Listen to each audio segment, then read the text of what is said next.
Salah seorang tersangka kasus jambret yang masih berstatus pelajar di salah satu SMA di Kota Lubuk Linggau. Tersangka berinisial BBG mengikuti ujian nasional di ruang Satreskrim Polres Lubuk Linggau dengan diawasi dari petugas polisi dan pengawas dari Dinas Pendidikan Kota Lubuk Linggau. Sebelumnya pihak Dinas Pendidikan mengantar soal ujian ke Mapolres Lubuk Linggau untuk dikerjakan tersangka BBG. Meski waktu yang diberikan mulai pukul 07.30 hingga 9.30 waktu Indonesia bagian Barat, namun BBG menyelesaikan soal tersebut sebelum waktu habis.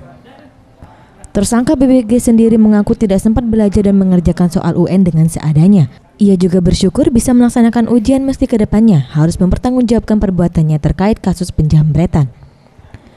Wakapolres Lubuk Linggau Komisaris Polisi Adi Setiawan mengatakan pihaknya hanya memfasilitasi hak tersangka untuk melaksanakan ujian nasional. Namun demikian proses hukum masih tetap berjalan. BBG ditangkap bersama 3 rekannya di kawasan Kelurahan Petanang, Kecamatan Lubuk Linggau Utara 1.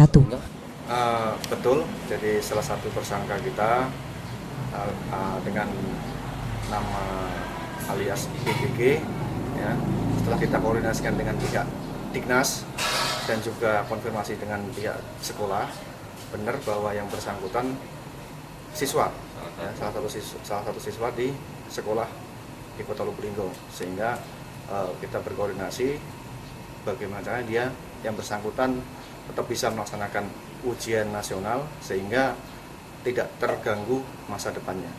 Ya, kita fasilitasi ruangan, untuk yang bersangkutan supaya nyaman dalam menghadapi ujian ini. Kemudian juga ada pengawas dari pihak sekolah. Farid Setiawan, Sriwijaya TV.